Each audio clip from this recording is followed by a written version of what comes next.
workout lived up to my expectations. Olivia killed me. Next time, I'll cry. This time it was good enough so I didn't cry. Having the second pair of eyes to see if you're doing the exercise right make the world difference. Like the longest time I was doing the same exercises trying to grow my glutes. I was like, I know these grow your glutes, like it's not working though. And I got somebody to like watch me and see how I'm doing it. And I'm very quad dominant, so I was breaking down or bending at my knees first instead of like hinging my hips. As soon as I started hinging my hips before my knees break down now, like it's all glutes now. If you saw even like our setup on some things is a little different depending on each person. It really helps to work with people who have seen different body types, so you can make adjustments, because an exercise that works well for one person may not work well for another, or you might have to slightly move things around on machines so that person connects well with it. So this was really good because the three of us have different body types, so we kind of adjust the workouts based on our needs. So we are with Ashton Penney. She won the branch show in wellness, absolutely dominated, very impressive.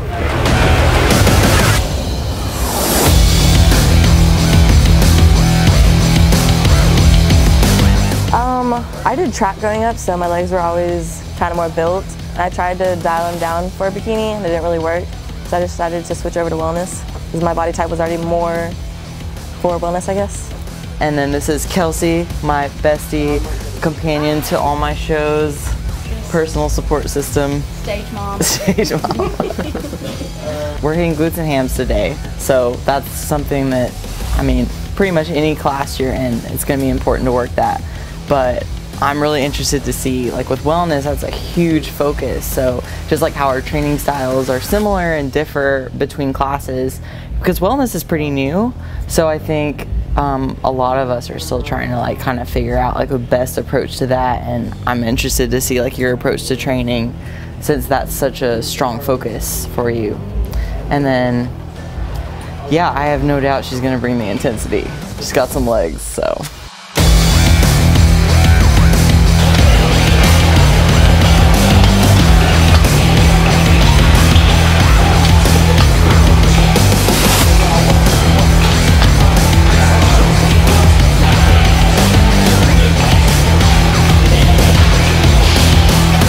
You don't see many girls that work as hard as Olivia does. She's probably like 1 in a million. So I've seen her videos on Instagram, and every single one, everybody's dying, she's dying. I'm just like, I need that, like I need that. Because one of the main things I want to grow this year is my hammies and my glutes. And so it's perfect we're doing that today. No, pain is the right word. Yeah, pain is real. I mean, I think it's just learning to tap into, we've talked about this before, but tap into that intensity. And I mean, you'll see a lot of people get to a certain level, especially with competing, with a certain style of training that may not go to the level of intensity that is required when you want to excel into the pro world and things like that. But I think if you can take on that kind of training early on, like that's going to put you leagues ahead by the time you're actually in that level of competing.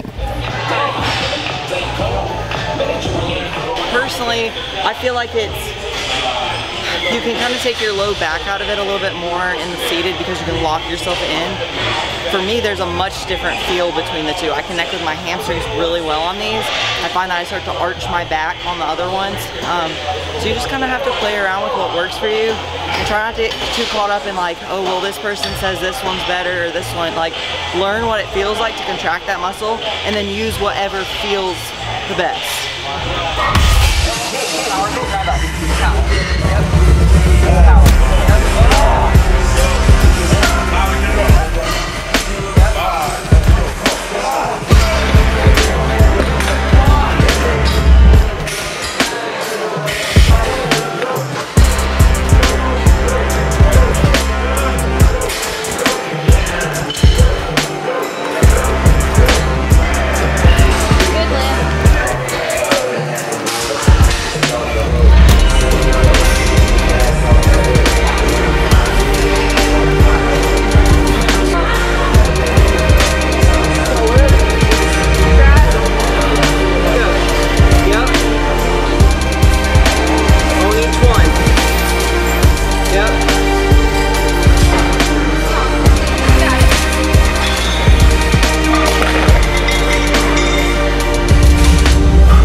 So the compounds look cool, right? They're exciting. Things like, we think of leg day, we think of squatting, deadlifts, things like that. But like, you can make something like a one-leg leg press so hard. Or those glute ham raises, that's body weight and you have assistance, and they are brutal.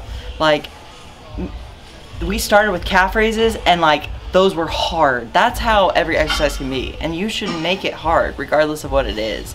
Like, it's not like, oh, we go balls to the walls on squats, but then like, then it's just leg press. It's like, you know, like each one counts and you make it hard. Do you concur? Ditto. Ditto. Ditto. How do you follow up that speech? Yeah, right. And break. You weren't even on camera. And cut. Boom. How do you feel? Like, what do you feel is the hardest movement?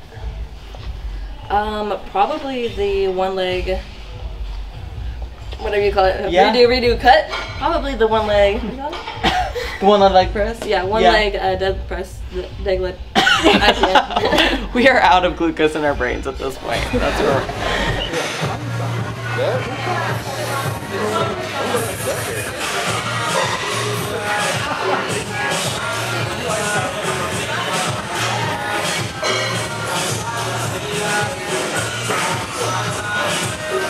Come on, Liz.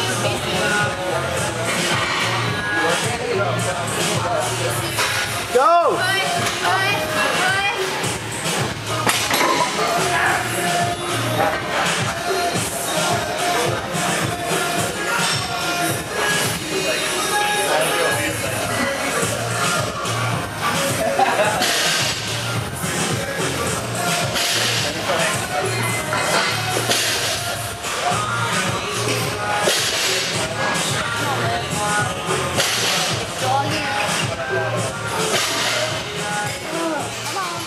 And like an exercise like that, like a leg press, it's like, okay, well, isn't that a quad exercise or isn't that a hamstring? Like how you move your foot around using the band, that's all gonna change like where you're putting the focus. So if you're able to like, you can rearrange exercises just slightly and use the same exercise on quad day versus ham day and slightly tweak it to get a little bit more focus on either.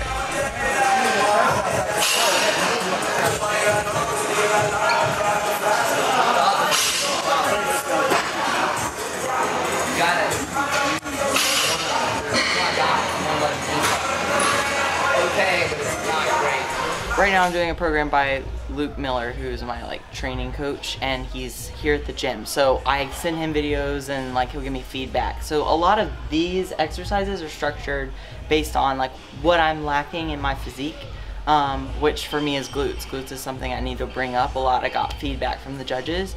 Focus on that, but also working around like injuries. Like I have a hamstring tear. So a lot of these exercises with hamstrings are adjusted a little bit based on that injury. So the thing is, like in a traditional setting, like for rehab and stuff like that, if you get injured, they'll tell you like take time off, like okay, you need to stop. But like if you find someone to work with who understands that you're going to keep lifting, then they need to make adjustments for you, or you need to learn how to make adjustments to work around the injury so you're not making it worse, hopefully even allowing it to heal in that process.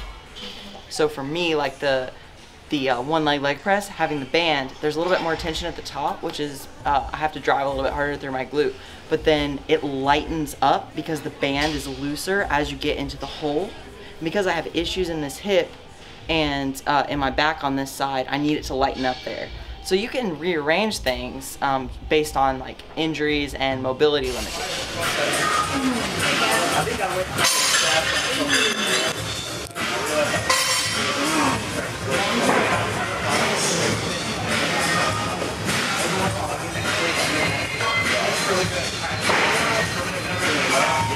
Exactly, and I think it's so important not to get caught up on like, this is the best exercise for this, or this is superior to this, because it's like so dependent on so many things. Your body type, your experience level, your mobility, what exercise you did before that exercise. So if you don't have that knowledge, find someone who can give you that kind of feedback, because if you optimize your program, we did like 5 exercises today. That's all it takes. You don't have to spend 3 hours in the gym doing 20 exercises if things are dialed in and tailored to you.